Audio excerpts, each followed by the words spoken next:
Jones continues to reiterate his steadfast confidence in McCarthy and his future. I've been known to stick with these guys for in early troubled times on coaching. I don't understand, frankly, just so how ridiculous this conversation is in terms of it actually having any meat on the bone. I don't think I've even dreamed the thought of Mike not being the coach. Okay. So he does have a unique way of putting things. Dan Graziano, let me start with you, my information man extraordinaire. He's saying Mike McCarthy's not going anywhere. So is that to suggest that there will be no significant changes in Dallas after this disaster of a season? Well, I guess it depends what you mean by significant. Obviously, I think we take him at his word that the head coach isn't going anywhere. Could they make a change? You mentioned their last in defense. Defensive coordinator Mike Nolan. Could that be somebody who's on the hot seat? Do they make a change at that position? I know people in the building in Dallas are disappointed that the defense didn't come together under Mike Nolan. They thought that it would be better. So I would watch out for that. On the offensive side, remember, Kellen Moore is a holdover from Jason Garrett's staff and a favorite of Cowboys management and ownership. So I would be surprised if they made a move on that end. But if there's a big change in Dallas, I would think it would be on the defensive side of the ball.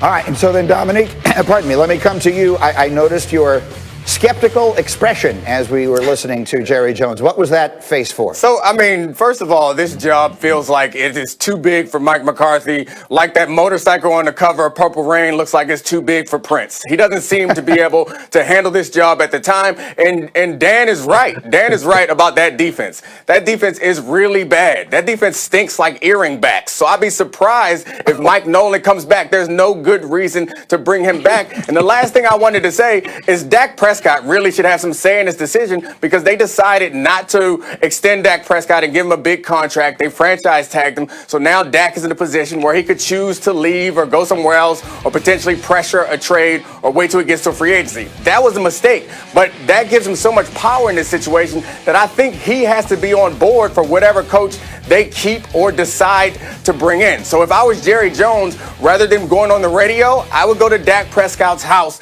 and try to convince him that this is the right move or find out what he thinks the right move is at this time. I think what Jerry should do is try to get him to forget about the past, the way that they may have disrespected him or tried to shortchange him in the past. I would tell him something that my friend Andre used to tell me. Spaceships don't come equipped with rear view mirrors. That's where we're headed, so don't look back. And if I was Dak Prescott, I would respond to that by saying, that's because they dip as quick as they can, and you will be all alone. If I was Dak Prescott, you get out of there. I have so much more to say on this, but I feel like I'm monopolizing the time.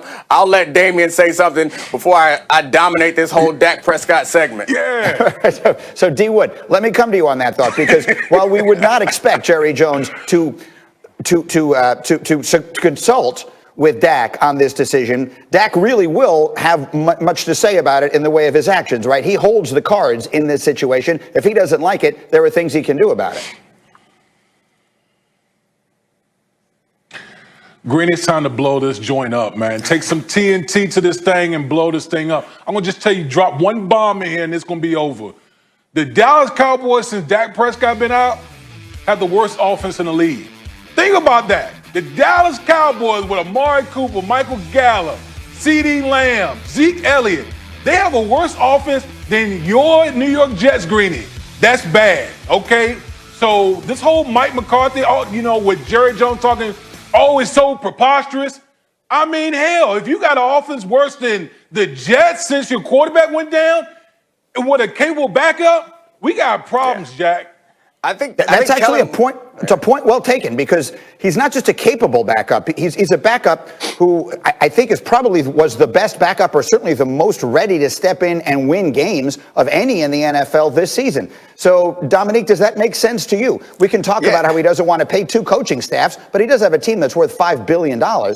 Yeah, I think he can afford it. That's not the problem. I think the continuity is something that he's more concerned with. I think the defense is not a question. It stinks, as we talked about before, so they will change there. But I'm not sure Kellen Moore is the golden child that they once thought he was. I understand you lost your quarterback, the best quarterback they've had in Dallas in a long time, since Tony Romo, obviously. I understand that you lost him, so your offense is going to take a dive, but it's not supposed to be this bad. Like, it reminds me of the song Silent Night. Like, a lot of people sing Silent Night. You can go on whatever streaming service and find a bunch of songs that a bunch of people that are singing Silent Night, but only the Temptations sang Silent Night, and that's what it feels like. It feels like Kellen Moore is coming with this sheet of music, and he's handing it to anybody, to Andy Dalton, and Andy Dalton goes out there and he tries to sing Silent Night, and everyone's like, oh, that's okay. But then when Dak's out there, people are standing up and crying and passing out because that boy is different. And so I'm not sure that Kellen Moore is as good as they all thought he was. So let me come back to Graziano to sort of finish this for the moment. What, if anything, should we expect to read into the Dak of it all based upon Mike McCarthy returning and whatever other decisions they make? Look, I mean, with Dak, it's going to come down to can they get the contract worked out. The Cowboys put forth an offer they thought would be good enough to keep him. It didn't turn out to be that. They'll probably franchise him again because they're going to have to get his health figured out before they can work on a long-term deal. But they still intend to bring him back, and there's no indication that he wants to go anywhere else. Being the quarterback of the Cowboys is historically a pretty good gig. Okay, we will leave it there for the moment, but there'll be a lot more to talk about on this as we go. Meanwhile, Graziano, let me run the hurry up through some other stories here, including the latest on Christian McCaffrey. What gives? Yeah, rotten year for Christian McCaffrey continues. He missed time with a shoulder injury. He missed time with an ankle injury. He hurt his thigh during their bye week 2 weeks ago, and now seems like he's likely to miss yet another game with the injury. Just a terrible season for Christian McCaffrey from a health standpoint. Obviously, Carolina not playing for anything.